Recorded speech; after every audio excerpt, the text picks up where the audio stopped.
नमस्कार बंधुरा आमी संजीत सरकार और तुम्हारा देखो संजीत स्टाडी सेंटर। आजकेर এই ভিডিওটি গুরুত্বপূর্ণ হতে চলেছে UGB BA second year fourth semester অর্থাৎ গৌরবঙ্গ বিশ্ববিদ্যালয়ের দ্বিতীয় বর্ষের চতুর্থ সেমিস্টারের ছাত্রছাত্রীদের জন্য, বিশেষত যাদের এডুকেশন বিষয়টি এমএনসিতে রয়েছে তাদের জন্য কিন্তু খুবই গুরুত্বপূর্ণ।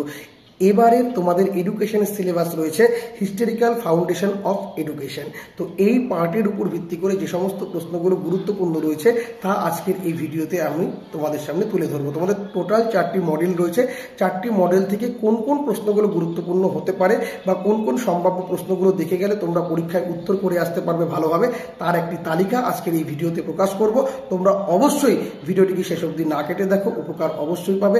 ভিডিওটি ভালো লেগে থাকলে অবশ্যই লাইক করবে, কমেন্ট তোমরা তোমাদের মতামত জানাবে, বন্ধুদের মধ্যে শেয়ার করবে, আর চ্যানেলে প্রথম হয়ে থাকলে অবশ্যই সাবস্ক্রাইব করে পাশে দেওয়া নোটিফিকেশন বেল আইকনটিকে ক্লিক করে রাখবে পরবর্তী আপডেট পাওয়ার জন্য। আর যে সমস্ত ছাত্রছাত্রীরা পরবর্তীতে আমার কাছে অনলাইনে বা অফলাইনে নোটস নিতে চাও বা যারা যারা আমার কাছে টিউশন করতে চাও তারা অবশ্যই আমার সঙ্গে যোগাযোগ করতে পারো 7384384758 নম্বরে। তো চলো শুরু করা যাক আজকের এই গুরুত্বপূর্ণ ভিডিওটিকে।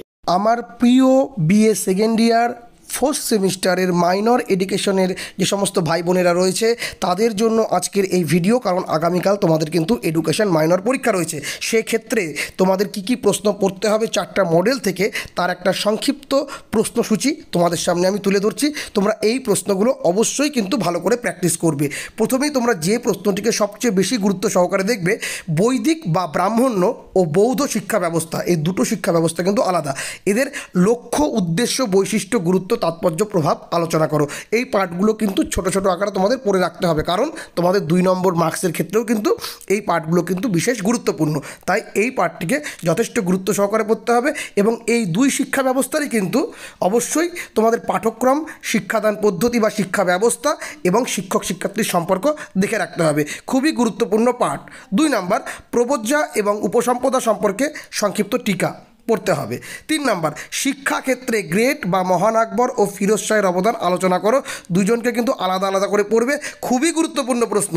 4 নম্বর ইসলামিক ও মধ্যযুগীয় বা মুসলিম শিক্ষার লক্ষ্য, উদ্দেশ্য, বৈশিষ্ট্য, গুরুত্ব, তাৎপর্য পাঠটা ভালো করে পড়তে হবে।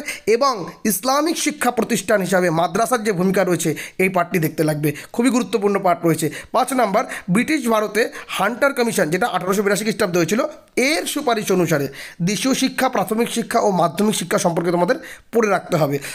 এবং এই প্রশ্নটা এরকম বলতে পারে, এ ও বি কোর্স সম্পর্কে হান্টার কমিশনের সুপারিশগুলি লেখো, বা টিকা বলতে পারে হান্টার কমিশনের সুপারিশ। খুব ভালো করে পড়বে। আর আমি যেভাবে প্রশ্নগুলো দিয়েছি এইভাবে প্রশ্নগুলো রেডি করলে তোমাদের 5-এর পাশাপাশি কিন্তু 2 নম্বরের জন্য কাজ কিন্তু হয়ে যাবে। তোমাদের নোটস যদি ঠিক থাকে তাহলে একটি করে প্রশ্ন ঠিকঠাকভাবে রেডি করতে পারলেই তোমাদের কিন্তু অনেকাংশে উত্তর হয়ে যাবে।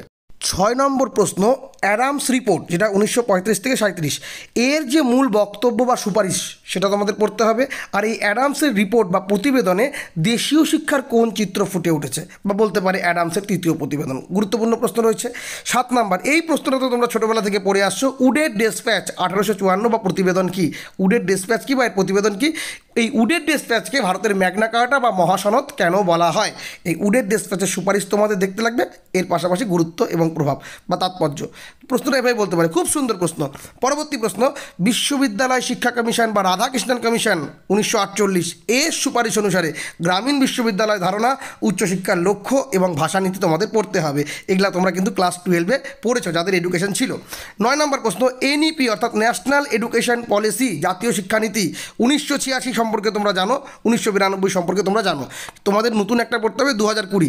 তো এই 3টে সালের যে শিক্ষানীতি রয়েছে এর বৈশিষ্ট্য, সুপারিশ ও শিক্ষাগত গুরুত্ব বা তাৎপর্য তোমাদের পড়তে হবে, খুব ভালো করে পড়তে হবে। 10 নম্বর প্রশ্ন মুদালিয়ার বা মাধ্যমিক শিক্ষা কমিশন, যেটা 1952 থেকে 53 হয়েছিল, এই অনুযায়ী মাধ্যমিক শিক্ষার লক্ষ্য, বৈশিষ্ট্য, সুপারিশ এবং পাঠ্যক্রমের কাঠামোগুলা পড়তে হবে। খুবই গুরুত্বপূর্ণ প্রশ্ন, এটাও কিন্তু তোমরা ক্লাস 12-এ পড়েছো যাদের এডুকেশন ছিল। 11 নম্বর কোঠারি কমিশন 1964 থেকে 66, এই অনুসারে ত্রিভাষার উপর একটি সংক্ষিপ্ত টিকা লেখো, বা প্রশ্নটা এরকম বলতে পারে কোঠারি কমিশনের সুপারিশ অনুসারে ভাষানীতি বা ভাষা শিক্ষা সম্পর্কে লেখো। এই দুটো পার্টও কিন্তু খুবই গুরুত্বপূর্ণ রয়েছে। তো এই 11টি প্রশ্ন তুমি উত্তম মানের স্টুডেন্ট হও, মধ্যম মানের স্টুডেন্ট হও বা নিম্নমানের স্টুডেন্ট হও, ভালো করে পুঙ্খানুপুঙ্খভাবে তোমাদের পড়ে রাখতে হবে, স্টেপ বাই স্টেপ ধরে ধরে। এই 11টি প্রশ্ন রেডি করলে তোমরা অনেকটা কিন্তু কনফিডেন্স পাবে। এর পাশাপাশি কয়েকটি এক্সট্রা প্রশ্ন আমি দিয়েছি, সেগুলো তোমরা দেখে গেলে অতীব ভালো। অতিরিক্ত প্রশ্নের মধ্যে রেখেছি জন্য ভেবো না যে এগুলো তোমরা ছেড়ে যাবে, এগুলো একটু অবশ্যই দেখে যেও। যেরকম বৌদ্ধ শিক্ষা ব্যবস্থার যুগে নারী শিক্ষা সম্পর্কে আলোচনা করো। তারপরে মধ্যযুগীয় ভারতে ইসলামী শিক্ষার বিভিন্ন স্তর সম্পর্কে বর্ণনা করো, বা ইসলামিক শিক্ষা ব্যবস্থায় যে নারী শিক্ষা ছিল সেটা তোমাদের দেখে রাখতে হবে। ভারতীয় শিক্ষার ইতিহাসে শ্রীরামপুর ত্রয়ীদের অবদান লেখো। তারপরে কেন POA অর্থাৎ প্রোগ্রাম অফ অ্যাকশন জারি করা হয়েছিল। 16 নম্বর গুরুত্বপূর্ণ প্রশ্ন রয়েছে, জাতীয় শিক্ষানীতি 1986 সুপারিশ অনুসারে নবোদয় বিদ্যালয় এবং সমতার জন্য বা সাম্যের জন্য, এখানে সামনের জন্য হয়ে গেছে সাম্য, দন্তস্বয়কার ময়জাফলা, সাম্যের জন্য শিক্ষা সম্পর্কে আলোচনা করো। বোঝা গেল? খুব ভালো করে পড়বে এই প্রশ্নগুলো। 17 নম্বর প্রশ্ন, বৌদ্ধ শিক্ষা ব্যবস্থা ধর্মনিরপেক্ষ ও গণতান্ত্রিক ছিল, ব্যাখ্যা করো। 18 নম্বর, ভারতের ভাগ্য তার শ্রেণীকক্ষে রচিত হচ্ছে, কোন কমিশন এই কথা বলেছে এবং কেন। আর 19 নম্বর, বর্তমান শিক্ষা ব্যবস্থায় ব্রাহ্মণ্য বা বৈদিক ও বৌদ্ধ শিক্ষার গ্রহণযোগ্যতা সম্পর্কে আলোচনা করো। এরই পাশাপাশি ব্রাহ্মণ্য বা বৈদিক ও বৌদ্ধ শিক্ষার পার্থক্য লেখো। তো টোটাল তোমাদের 19টি প্রশ্ন কিন্তু আমি দিয়েছি, এবং প্রত্যেকটি প্রশ্ন কিন্তু একে অপরের সঙ্গে রিলেটেড রয়েছে। তোমরা একটি প্রশ্ন যখন পড়বে তার প্রত্যেকটি পার্ট দেখবার চেষ্টা করবে, তাহলে 2 নম্বরেরও কিন্তু অনেকাংশের উত্তর তোমরা এই কটি প্রশ্ন পড়বার মধ্যম দিয়েই হয়ে যাবে। তাই এই প্রশ্নগুলো গুরুত্ব সহকারে পড়তে হবে। তোমাদের 4টে মডেল থেকে আমি সর্বমোট 19টি প্রশ্ন দিয়েছি, যার ভিতরে 16টি প্রশ্নে স্টার মার্ক করা রয়েছে এবং 11টি প্রশ্ন মূল ইম্পর্টেন্টের মধ্যে রয়েছে, আর 7টি প্রশ্নে ট্রিপল স্টার করা রয়েছে। তো এই প্রশ্নগুলো তোমরা যদি প্রত্যেকটি খুব ভালোভাবে রেডি করে যেতে পারো, তাহলে আগামীকালের পরীক্ষা তোমরা খুব ভালো দিয়ে আসতে পারবে বলে আমি মনে করছি, এবং আমি এই বিষয়ে আশাবাদী। তো তোমরা সকলে খুব ভালোভাবে প্রস্তুতি নাও এবং এই প্রশ্নগুলো ভালো করে রেডি করো, এবং আগামীকালের এক্সাম খুব খুব খুব ভালোভাবে দাও। সকলকে বেস্ট অফ লাক।